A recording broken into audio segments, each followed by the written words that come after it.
Paano mag-load gamit ang cellphone? So, gamit ang retailer's guide sa likod, makikita mo dito yung mga load central access number. Dito tayo magsasend ng lahat ng mga commands natin. And then, sa baba niya, ito naman yung command kung paano tayo mag-load.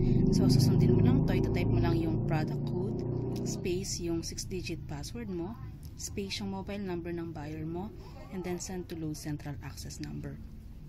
So, gawa tayo ng sample. Cellphone.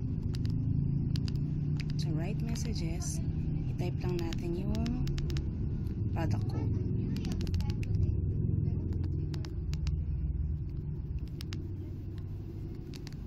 SMAT10 stands for all text 10.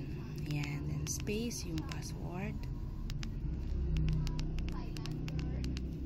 And space ulit yung cellphone number nung lulubutan mo.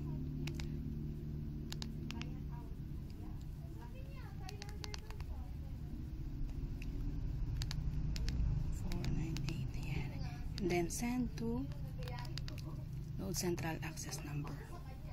Ayan.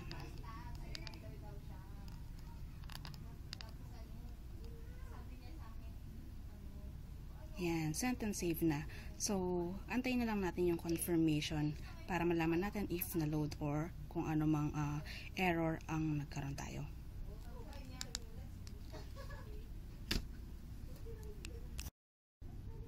So, ito na yung reply ni Load Central sa atin.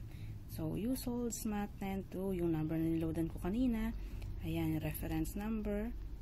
And yung wallet balance ko pa. So, yan ang matatanggap mo ang confirmation after niload mo yung customer mo. So, yun lang.